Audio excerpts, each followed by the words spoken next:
transference of yin and yang energies creates a valuable harmonization of the soul. This kind of intercourse can be seen as the cultivation of literal sexual acts in the inner realms of the subtle body, as in some forms of Taoist alchemy. Rawson notes that the inner alchemy of Taoism is closely related to both Indian and Buddhist Tantrism. In Tantric Buddhism, sexual images also play an important role in symbolizing the union of opposites. The term yabyun refers to the divine ecstatic embrace of male and female figures, which at the highest level are said to link the forces of wisdom and compassion. In Western esotericism, such processes are also known, for example, in Kabbalistic theory and in alchemy. Alchemically, such a process is known as the conjunctio, and in some contexts is thought to represent the culmination of the alchemical work. However, the alchemists made an important distinction between the lesser and greater conjunctio. The lesser conjunctio reflects a premature union of things that have not yet been thoroughly separated and properly integrated. Such integrations do not have the stability of the alchemical goal. Edinger notes that in reality, these two aspects are combined with each other. The experience of the conjunctio is almost always a mixture of the lesser and the greater aspects. However, because of its instability, the lesser conjunctio is always followed by a death or mortificatio process. The product of the lesser conjunctio is pictured as killed, maimed, or fragmented, an overlap with the solutio and mortificatio symbolism. In the case we have been discussing, the pictured conjunctio of Asian lovers gave way to a mortificatio process. In the face of a troubled marriage, her personal attempt at integrating her feminine sexual identity and vitality was once again blocked and left her feeling trapped, unable to move forward in her life or her psyche. She felt again as if things were falling apart and that she was facing an impenetrable darkness.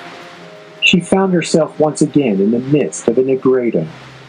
The loss of the previous hopeful experience of awakening was excruciating. Entering into this darkness required tears of blood and being stripped to the bone. But it was also a process in which she began to see a key that she hoped could unlock her blockages. She began to see what was behind this black door, but was unsure whether it was a vision of life or death. Such images reflect an archetypal moment when we stand on the threshold of our individuation and wonder whether going forward is going to lead to our demise. As she went more deeply into her uncertainty, the images of life and death appeared together, as if they were two faces of the same skeletal body.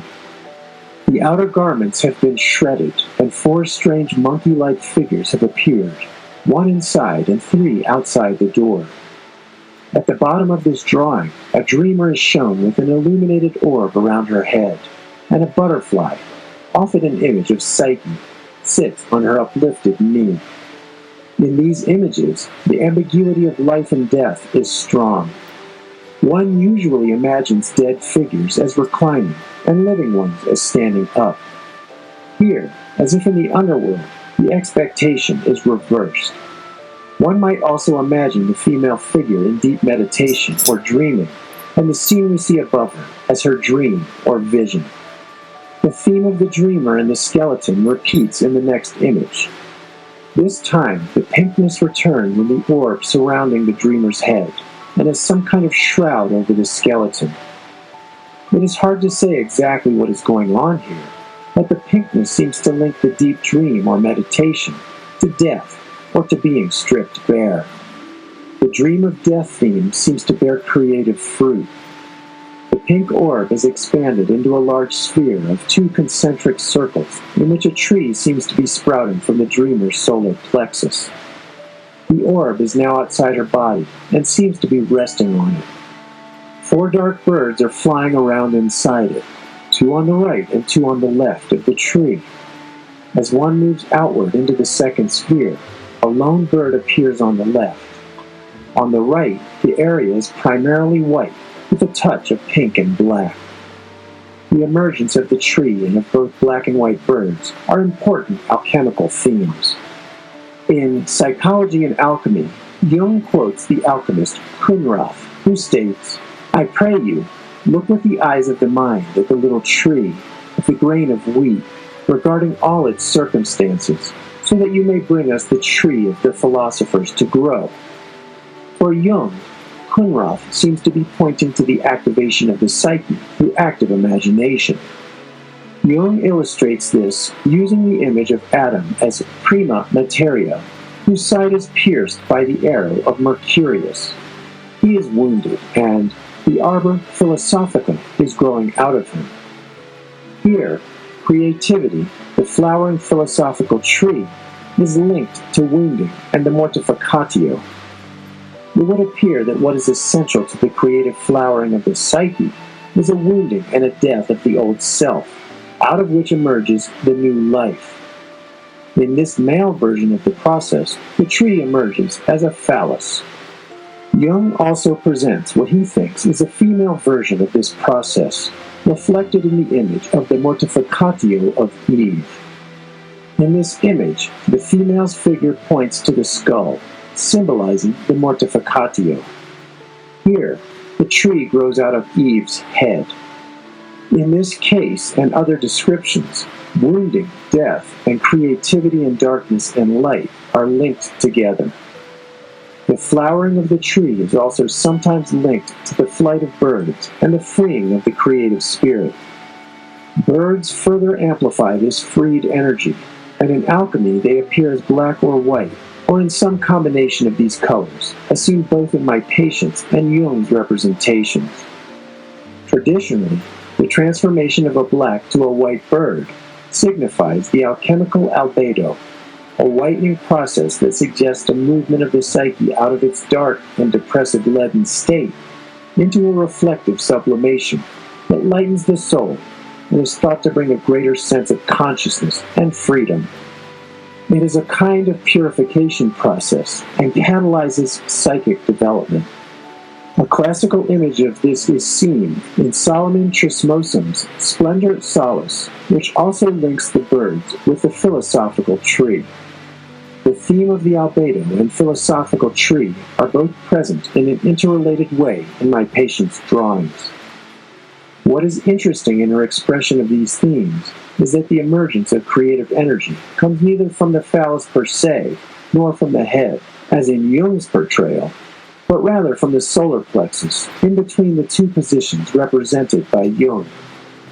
This theme, which continues through the next several images, follows our exploration of the solar plexus in many sacred traditions. This representation of the philosophical tree develops into the appearance of what Jung might call a philosophical animus, first standing at her feet and subsequently expressing the creative energy of the tree, his head rooted in her solar plexus. Along with the tree, the theme of the whitening birds and the albedo is present, indicating the upward movement of her psychic energy.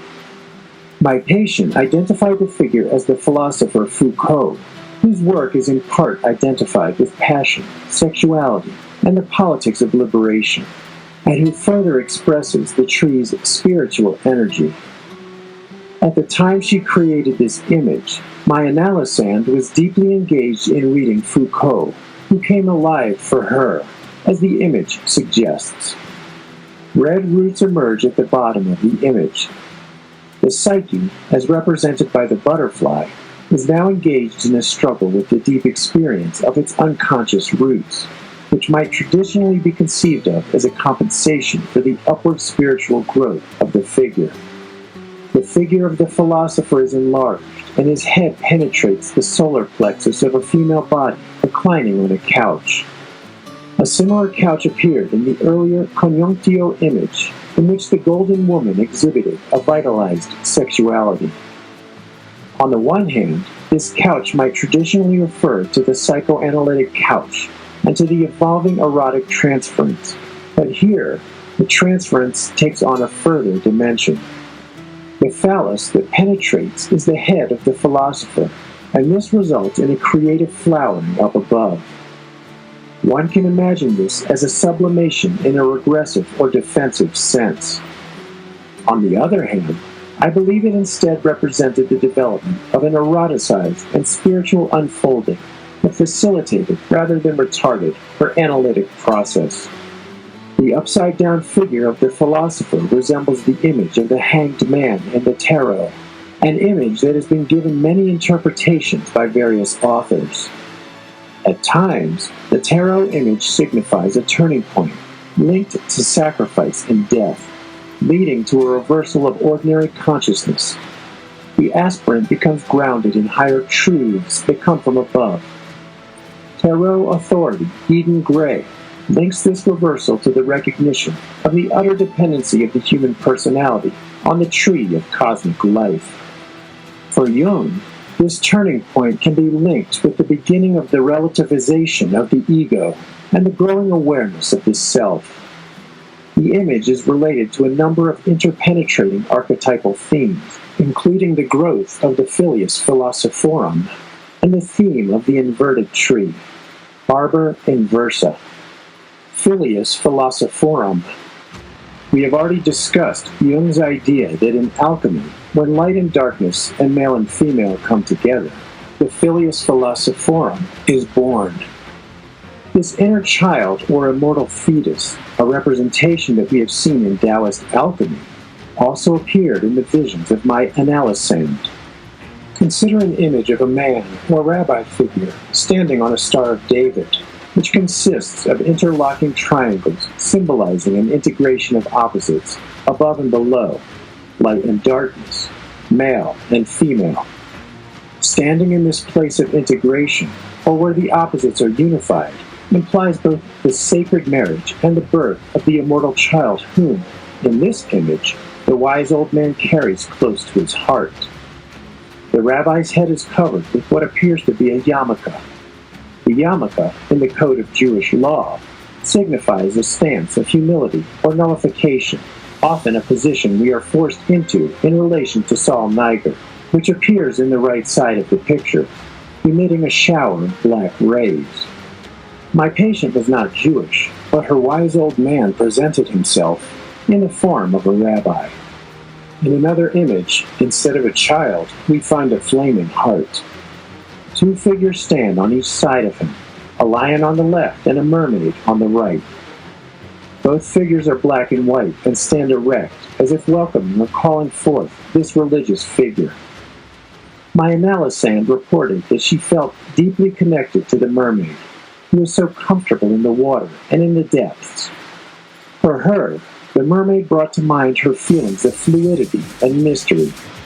It reminded her of an experience long ago in a church, where an old man with a long white beard sat quietly next to her, and her child put his head down on his lap. He said nothing to her, but she felt a silent connection of considerable depth with this man. Her images of the wise old man also resonated with her developing feelings in the transference. As we often sat in silence, she felt as if we too shared an unspoken mystery. Associating to the image, she felt that the old man was bringing her heart to her. The deep feelings of transference were also captured in an important dream in which she found herself giving birth to the moon. I will not recount the entire complicated dream, but it began with her lying naked on a high table in the center of a large white room. 3 figures are around her, possibly doctors or researchers. She knows she is going to give birth, but she doesn't know to what, since she thinks, I am too old to have a child. She is apprehensive and wonders whether I should be there with her as this happens. Her labor pains begin with small contractions and grow more intense. She cannot think about anything anymore. She feels she has to let go into the pain, and her body takes over. She is in such pain that she is delirious and hears everyone gasping. As she looks down at her belly, protruding from it is a huge 3 to 4 foot flower bud. As everyone is staring, it begins, petal by petal, to unfold. The petals are all a translucent white. When all the petals are open and lying flat, she can see that the center of it is a clear, still lake, Everyone is mesmerized as the petals begin to close. As this happens, she feels darkness and terror enter the room. With her body in unbearable pain, she begins convulsing. She knows she is going to lose consciousness. When she opens her eyes, they open into her analyst's face, a few inches above her. The room is completely still. We just stay in that place for a while.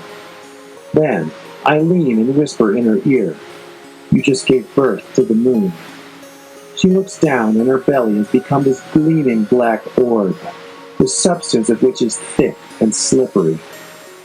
As we watch, it seems as if there is a body playfully swimming and diving underneath, as we can see the ripples and movements on the surface. It is magical and beautiful, beyond description. My analysand's experience of giving birth to the moon suggests an archetypal identification with the Great Mother, the unconscious.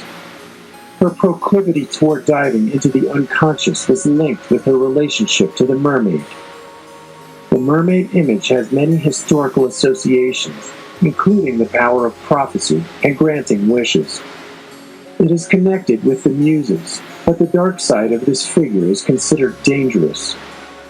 Listening to a mermaid song can put one to sleep, seduce one into living under the sea, and, in the worst-case scenario, cause madness, disaster, or death. My analysand was seduced into the waters of the unconscious, but this required the presence of an additional energy, the lion at the left of the wise old man or rabbi. For Jewish people, the lion has been associated with spiritual strength and the courage to perform God's will, and is mentioned more than 150 times in the Old Testament. The great 16th century Kabbalist Rabbi Isaac Luria was known as Ari the Lion, in recognition of his extraordinary learning and spiritual power. In addition, the name Judah is identified with the lion, as in the Davidic monarchy. It is of interest to note that from this royal house, a Messiah was expected to emerge, like the Phileas emerging from the opposites. For my patient, one might say that such a Savior comes in the form of this wise old man, bringing her heart, which he holds in the middle of his chest. He is walking along a middle ground between mermaid and lion, his feet planted on a river of voidness composed of the black rays of Sol Niger. It is a path not unlike the mystical middle pillar of the Kabbalist that weaves its way between opposites. The middle pillar in Kabbalistic thought is also referred to as the tree of life, and as an essential representation of the unfolding of the soul. A variation on the theme of the tree, emphasizing spiritual and psychological development, is archetypally portrayed in an inverted position, with its roots not in the literal earth, but in the heavens, linking it with the forces above. The inverted tree. The theme of the inverted tree has been richly amplified by Jung, as well as in an obscure but important article by Indian philosopher Ananda Kumaraswamy called The Inverted Tree. Jung notes that the tree in general symbolizes a living process, as well as a process of enlightenment.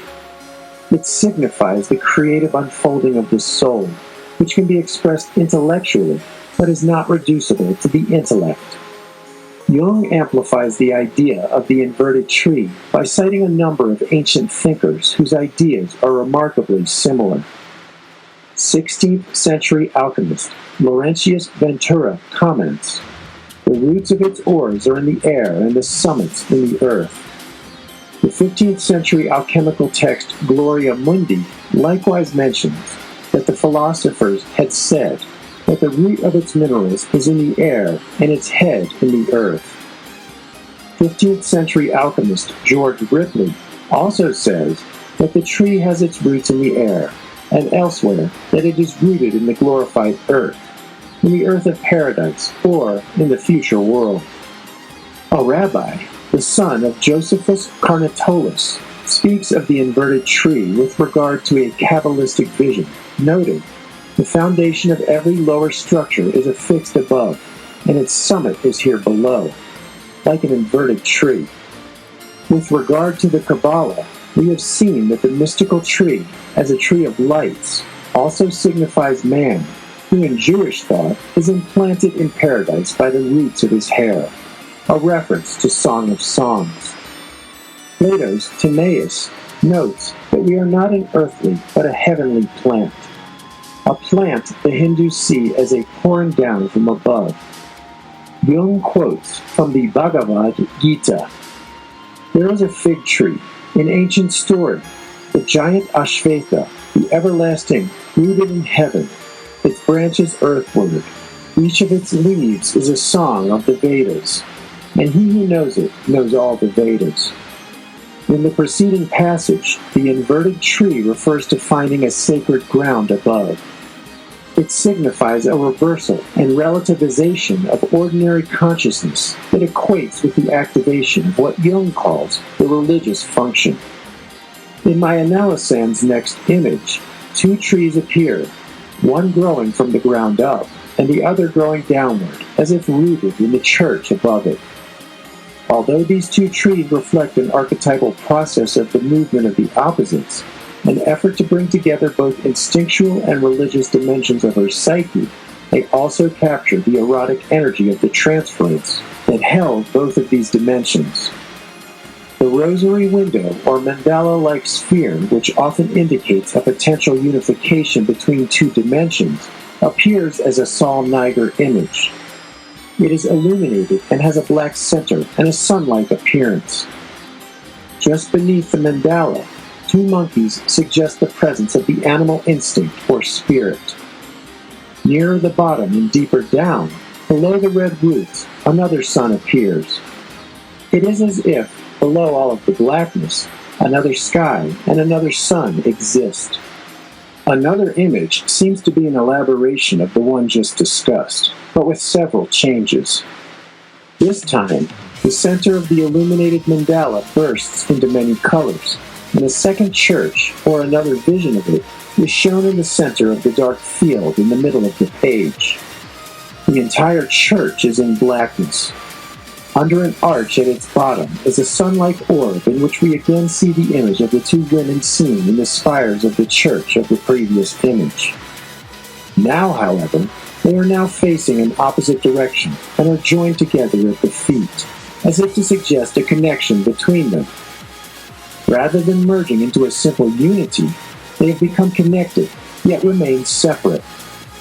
At this point, the process moves away from the theme of the inverted tree and toward the work of differentiation and doubling.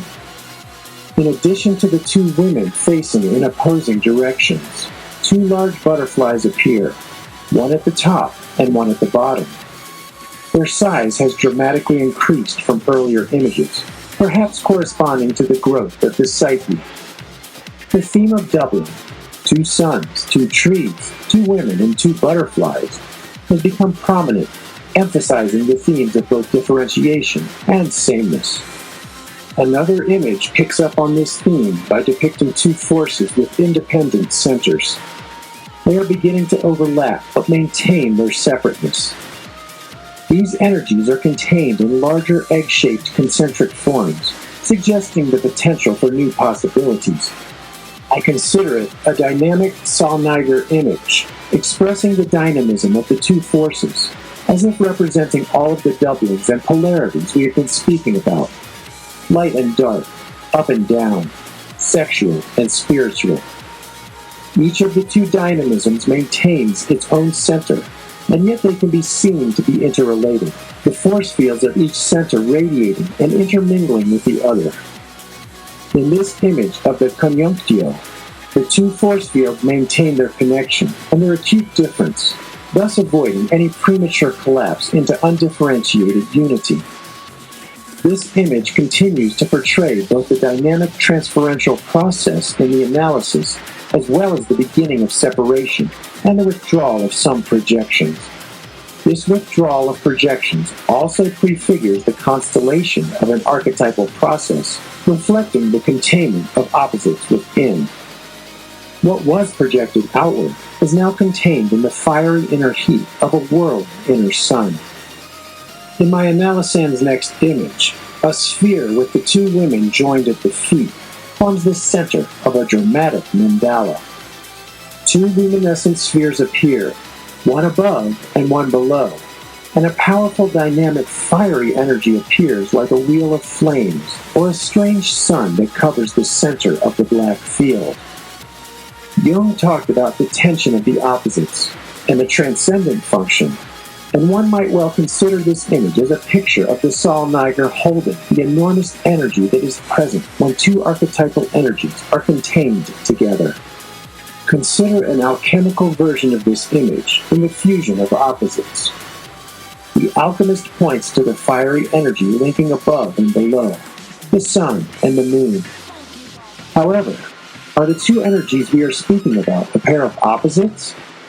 Traditional theory suggests that this is the case, but it is worth considering that the images we have been discussing seem to reflect the coming together of two independent centers of the same. Two women, two butterflies, two force fields. The doubling of a single image may not always be a tension of opposites, but rather the energy of a doubling of mirror images reflecting and interpenetrating one another. Images joined at the heel, so to speak. Hillman explores the theme of the union of the sames in his article, Senex and Puer, where he notes this process at the center of the feminine personality and the mother-daughter mysteries. This theme has been further developed by Jungian analysts Claire Douglas and Lynn Cowan, and by the psychologist and feminist scholar Claudette Kulkarni. Hillman notes that Dionysian consciousness understands the conflicts in our stories through dramatic tensions and not through conceptual opposites. We are composed of agonies, not polarities. In the next two images, a new woman is emerging. Each image once again emits an odd luminescence and a play between light and dark. In the first one are 5 Sol Niger images. 4 of them appear on the bottom of the image as black holes, with sun images partially illuminating them and the earth around them. Over 3 of the illuminated black holes are butterflies and, as if out of the 4th, a masked female figure unfolds from a pale pink and green flower. A central dark sun is present in a black sky. One might here imagine that from the midst of Sol Niger, a new psychic energy shows itself. The next image is divided. On the left, the field is black, while on the right, it is mostly illuminated. It is an undersea image, and a woman is surfacing like an underworld Aphrodite, the initial emergence of her embodiment. I end this series of images with one that appeared earlier in the analysis, but that, I believe, was a prefiguration of what might traditionally be called a self-image that took on a lived form at this point. It is an image of a more integrated and peaceful woman standing in a pool of water, connected to the unconscious and the psyche. A snail and white flowers are scattered around the pool. It appears that the woman stands on a sphere similar to the one that surrounds her head like a halo. She stands in a dignified pose, bare-breasted, and her skin is pink. Her sexuality is expressed as a more natural dimension of her stance in the world. The lower part of her body is wrapped in a black tunic. A butterfly, a classic image of the psyche, appears almost as an adornment, pin or buckle, over the solar plexus area. She is decorated with a bejeweled necklace. Flowers adorn her hair, and her head is illuminated by a Sol Niger sphere. As noted, a similar sphere can be detected within the pool, and so we can see the Sol Niger both grounding and illuminating her. Here, one might imagine that the shine of Sol Niger is also the shine of the self, one that emits an aura or inner radiance. The emergence of these figures does not suggest the end of her psychic process, but did prefigure the ending of her analysis. I here include a final transference dream. It is just before dawn. Stan and I are sitting together in his living room, engaged in intimate but relaxed conversation. The room is very large, and 2 walls are all windows from floor to ceiling. He gives me 2 gifts. The first is a necklace made of very unusual stones, a mixture of translucent and opaque, dark, subtle colors, with veins of alizarin crimson running through. All but the center stone is square, and on each side is a small round glass bead. The center stone is a perfect sphere and a beautiful transparent greenish color, reminding me of sea glass. Covering the stone are as many black glass beads in a mysterious pattern. The necklace is exquisite. Next, he hands me a shoebox.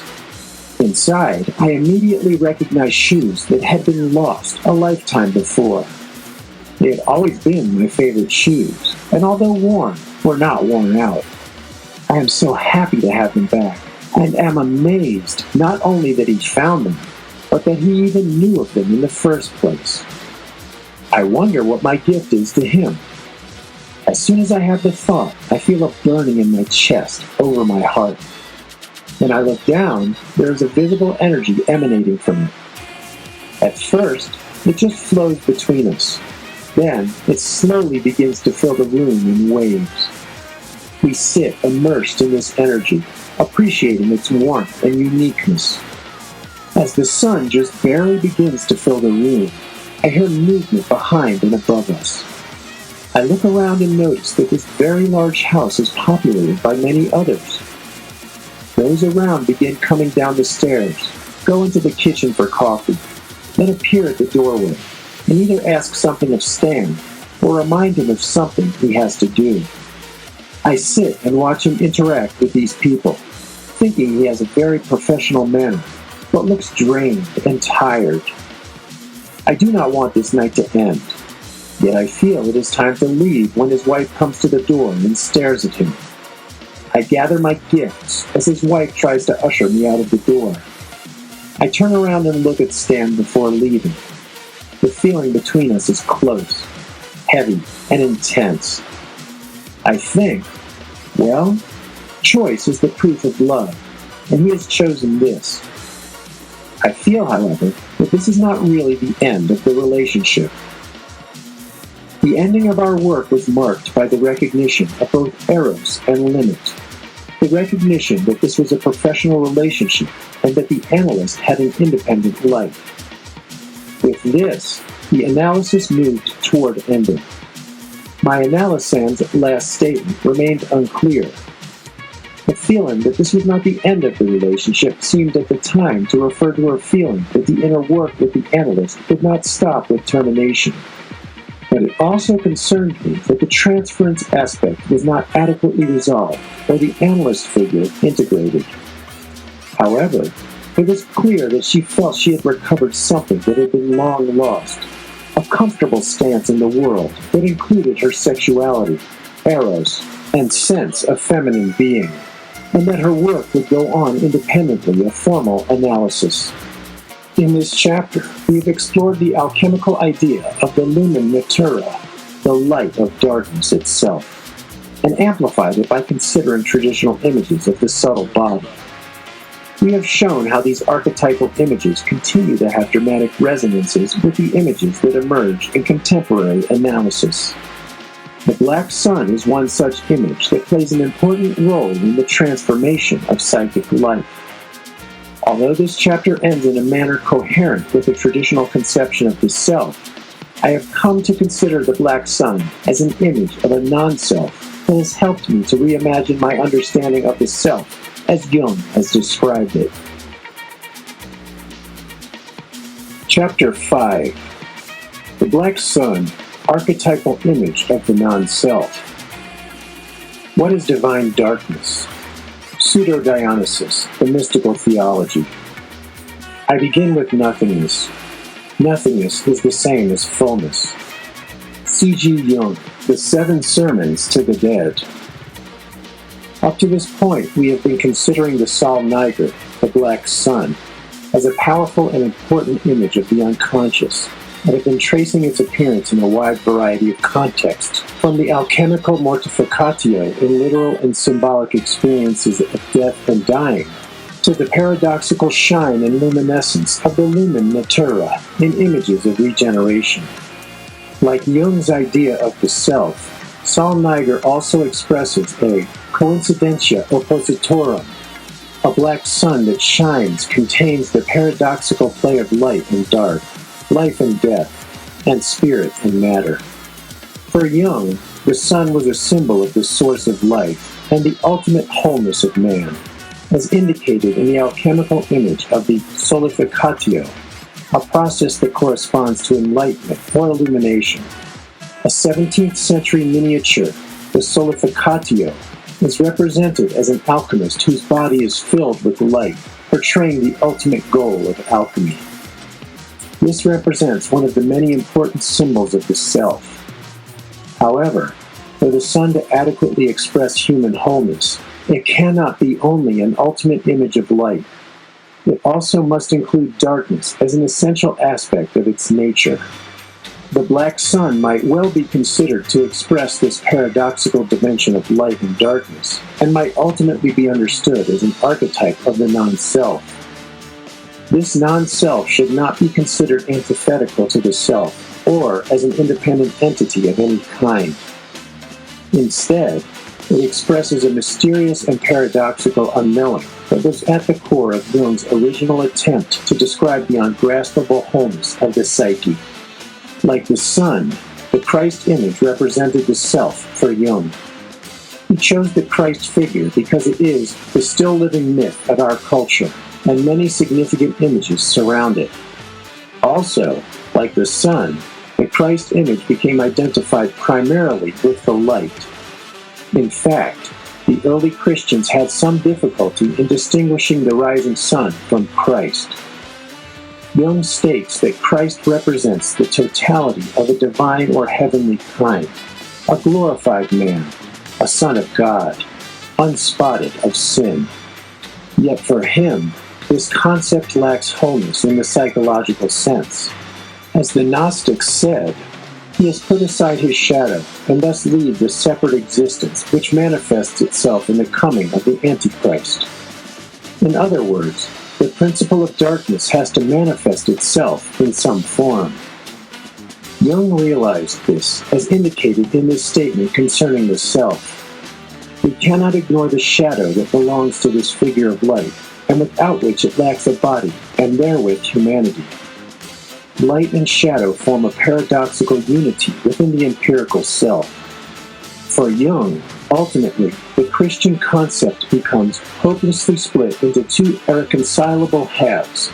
The last days bring about a metaphysical dualism, namely, a final separation of the kingdom of heaven from the foaming world of damnation.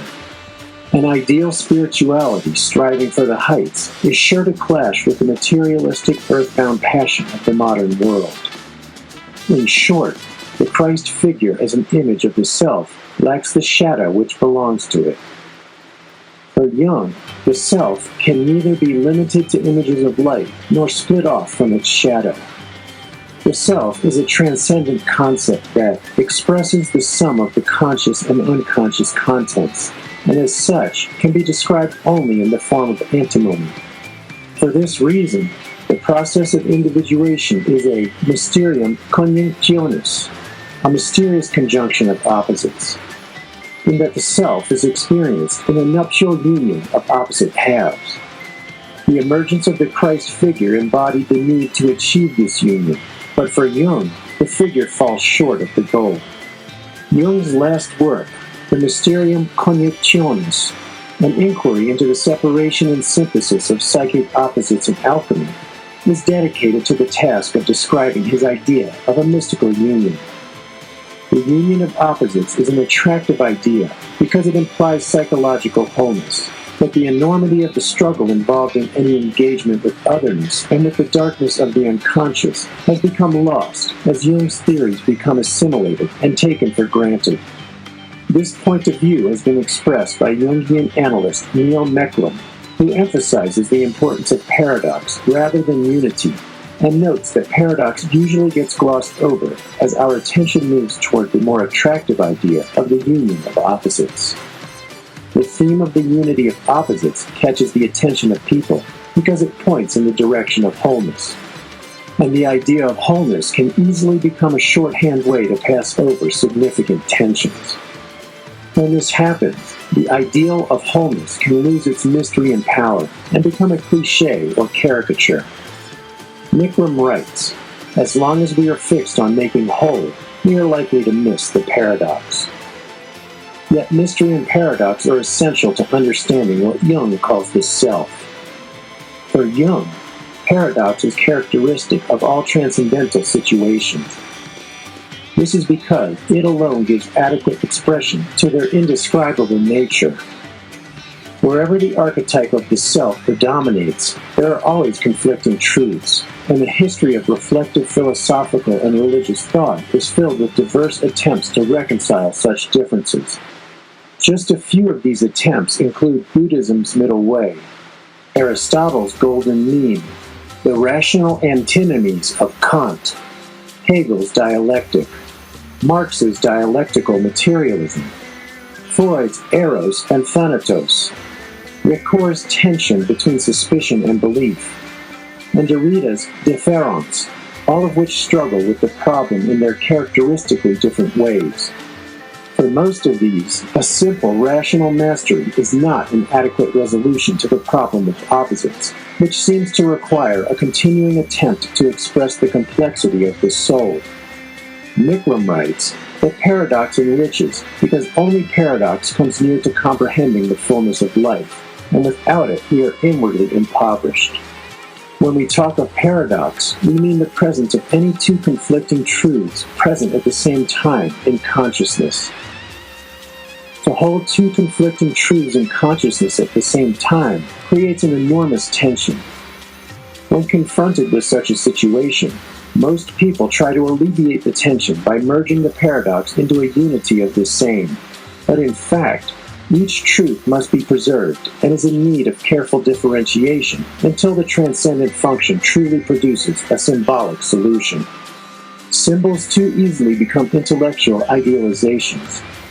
To further illustrate the critique, Mikram points to the image of the hermaphrodite in the last print of the Rosarium Philosophorum in Jung's essay, The Psychology of Transference, and notes that most people simply see it as a symbol representing an integrated wholeness without really letting themselves experience its grotesque and monstrous character.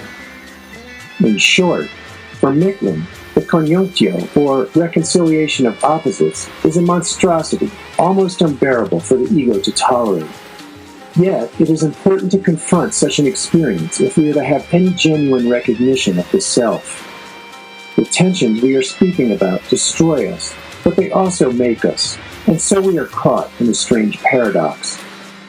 Such a monstrosity is present in our illnesses and symptoms, and it is important not to turn away from it because it is essential for any differentiated sense of wholeness beyond any idealized ego fantasy. As we have noted, for Jung, even the Christ figure could not contain the darkest dimensions of psyche, and at least for some Christian thinkers, the thought of linking Christ and Antichrist in intimate connection is indeed a monstrous idea. The issue of monstrosity and the Christian psyche is also discussed by Edinger, who takes up the issue of what was left out of Christian symbolism as it developed over the past 2,000 years. He turns to the Reusner's picture Pandora, which he believes contains the essence of alchemy, and which for Jung was the carrier of those psychological elements elided by Christianity, and that served as a counterbalance to it. In another picture, we see the Assumption of Mary into heaven and her coronation. In the lower part of the picture, one can see what Edinger calls the birth of a monster. What is so shocking for Edinger is the juxtaposition of the spiritual image of the Assumption with the image of the birth of a monster out of a lump of matter. The whole image reflects the struggle to integrate both the feminine and the principle of materiality into the Christian vision. The image is monstrous to the Christian eye, and for Edinger, the lower image of a birth from matter is like a cuckoo's egg that's been laid in someone else's nest. The egg has been laid in the nest of the Christian vision, and something unexpected is going to hatch out of it. Consider an image of the unconscious reproduced from Jung's alchemical studies in the form of Mercurius, whose 3 extra heads represent Luna, Sol, and a conjunctio of Sol and Luna on the far right. The unity of the 3 is symbolized by Hermes, who represents the quaternity, in which the 4th is at the same time the unity of the 3. This image captures the quality of paradox and monstrosity stressed by Jung, Nicolum, and Edinger. It is a symbolic unification, but one not easily assimilable by the ego. This image may well be considered an example of a transformation going on in the God image of the Western psyche by virtue of the alchemical process that has been inserted into it, a process that gives birth to new possibilities. The new God image heralds the importance not only of incorporating the feminine and matter into our vision of spirit, but also of the discovery of the unconscious and the process of individuation. On a personal level, it also signifies all of the struggles of incarnated existence, every hard, disagreeable fact of ordinary life. Edinger uses the eloquence of Shakespeare to describe the painful facts. The slings and arrows of outrageous fortune, the whips and scorns of time, the oppressor's wrong, the proud man's contumely, the pangs of despised love, the law's delay, the insolence of office, and the spurns that patient merit of the unworthy takes, leaving us to grunt and sweat under a weary life. If one is honest, these insults of life cannot simply be passed over in any idealized transcendence.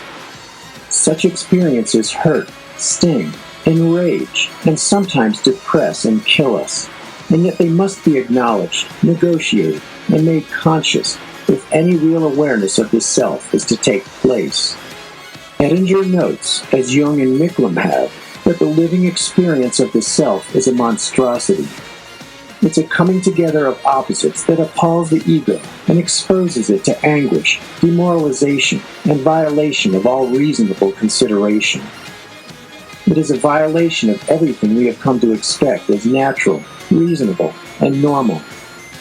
In another picture, Edinger gives us a feeling for this in the image of the unity of opposites. In Alchemy, the monstrous aspect of the conjunction is particularly emphasized when the opposites that are brought together are not at first well differentiated. This situation is referred to as a monstrum, or premature unity, that is, any unity which does not differentiate itself into distinct realities.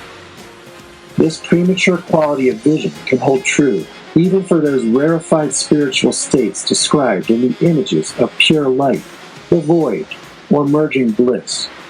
As Hillman states, to go through the world seeing its one underlying truth in synchronistic revelations, its pre-established harmony, that God is becoming man, and man becoming God, that inner and outer are one, that mother is daughter, and daughter mother, puer is senex, senex puer, that nature and spirit, body and mind, are two aspects of the same invisible energy, or implicate order, thereby neglects the acute distinctions joined by these conjunctions, so that our consciousness, no matter how wise and wondrous, is therefore both premature and monstrous.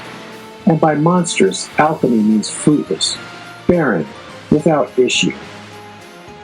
To have a productive conjunction requires that, even when the bringing together of opposites is not dramatically monstrous, each figure of the pairing remains stubbornly different. Hillman thus describes what a conjunction is not. It is not a balanced mixture, a composite adding this to that.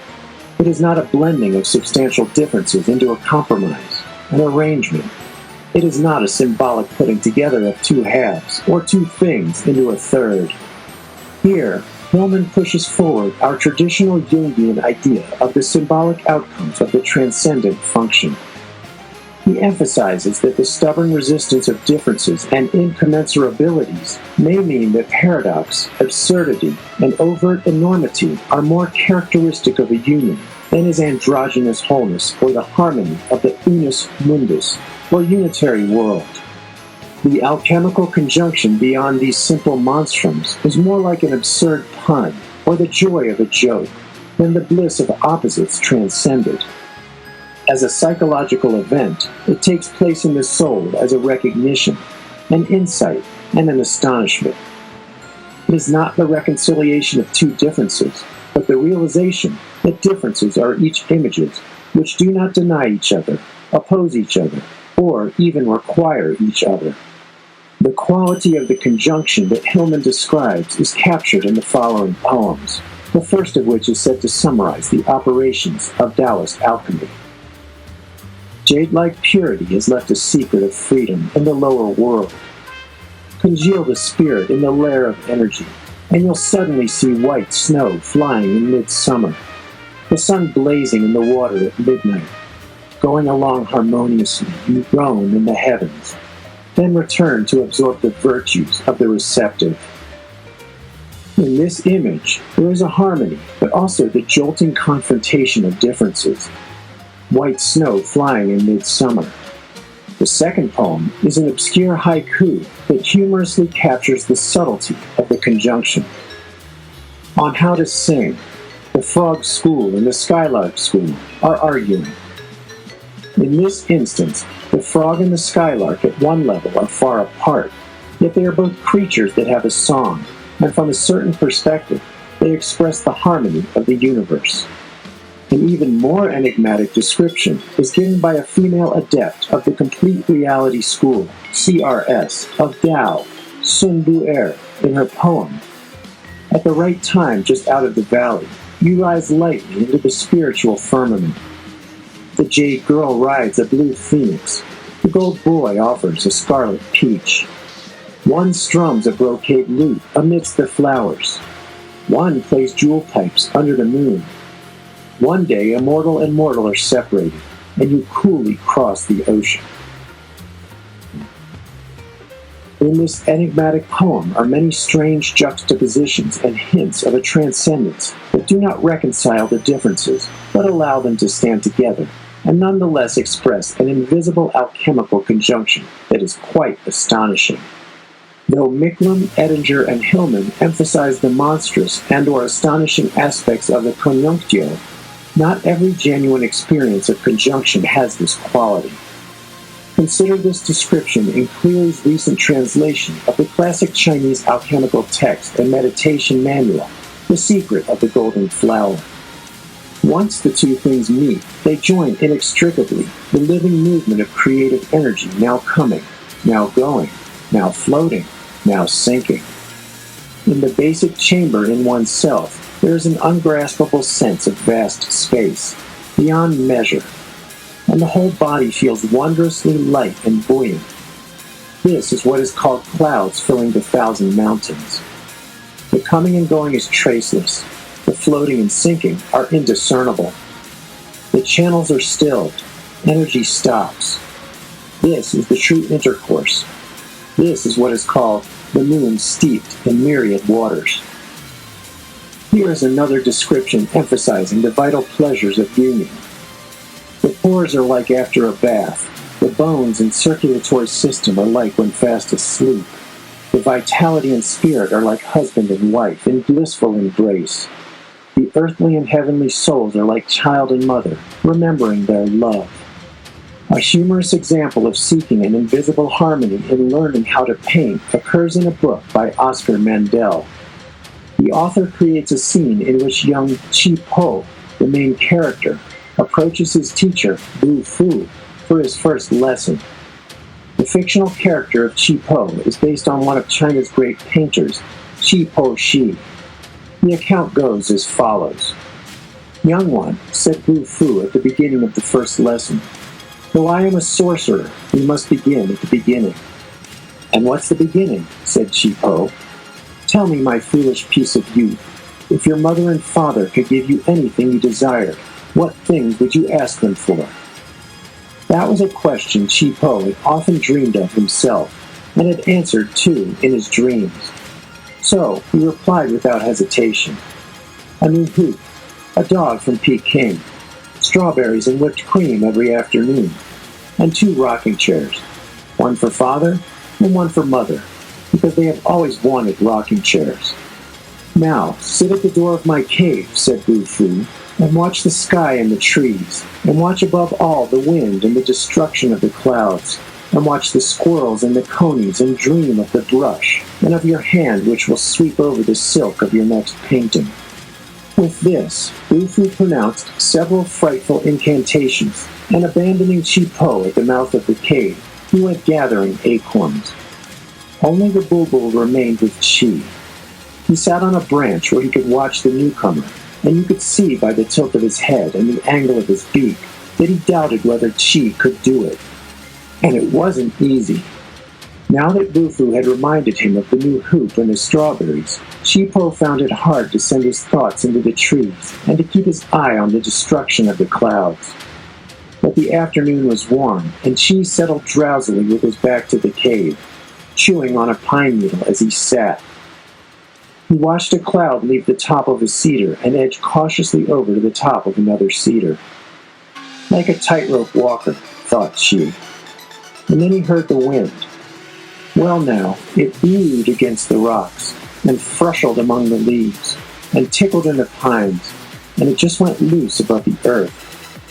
And on top of the wind went the snitting of the sparrows, the wild geese, the magpies, and above all, the lilling of the scarlet-throated winch, and, "Oh," thought Chi-Po, "the treble of the birds and the bass of the wind, the high of the mountain and the low of the river, the king and the slave, father and boy, above and below, spring and winter." And on he went in this way, delighted with his discovery, and getting drowsy indeed, while the bulbul watched him out of his single eye. "Young one," said Bufu, returning with acorns, "what is on your mind?" "Oh," said Chi-Po, a little ashamed. "Nothing." "Excellent! Supreme!" cried Bufu. His beard quivered. "You have had your first lesson. Now go home, because I have work in hand. Come back tomorrow. If your mind is still free of that clutter of strawberries and rocking chairs, I will allow you to paint a single dragonfly on a single lotus flower. Off then." "So," said Bufu the next day, when Chi-Po came puffing up to the cave, "what of the clutter?" "I hope it is still gone, sir," answered Chi-Po. "May I try the dragonfly, please? And the lotus blossom?" "Yes, you may." And Bufu told Chi-Po why a dragonfly needs a flower, and why a flower needs a dragonfly. For the one stays in the ground and rises from the ground upward, while the other moves about and descends from the sky downward. "Therefore," said Chi-Po, "I must paint them where they meet, where down flows into up, and up flows into down." Engaging the monstrous. We have been looking at poems and stories that portray the subtlest levels of the conjunctio as a traceless union referring to a seamless oneness. However, it is also vital that we not fall into an intellectual idealism, and that we keep in mind the astute observations of Nicklin, Ettinger, and Hillman, so that we do not bypass the more beastly aspects of the unconscious, of which clinical material is a constant reminder. The strangeness and difficulty of engaging the monstrous comes in many different forms. Working with the darkness of the unconscious is exemplified in two very different but related examples. The first is of a psychologist who, in remarkable dreams, discovers an image of Saul Niger. "I am home sitting in an armchair. I realize there's a pimple on the sole of my left foot. I flip my foot over in such a way that I can take a closer look at the pimple. I turn my sight away on my right-hand side to fetch a tissue to clean my foot, and when I look back again, the black liquid has gone back into the pimple. I'm thinking, oh, that's odd. So I press again, and this time, 3 black liquid traces come out of the pimple. I quickly grab them. They have an elastic texture. I try to pull them out, but they are more deeply and firmly rooted than I thought. I don't understand, so I look closer, bending my head as close as I can to my foot. The pimple is not a pimple anymore. It's a hole through which something is breathing, and there are several holes I had not noticed before. As I look closer at my foot, trying to understand where it goes, and as I follow the black web, my leg becomes transparent. It's It's in my whole leg, too. I follow my leg and my whole body becomes transparent. I look at my hand, my arms. It has spread its thin web tentacles everywhere inside me, like a thin wired network. I'm getting scared. I try to find the starting point of this spider web. As I do this, the trunk of my body also becomes transparent. Now I can see it.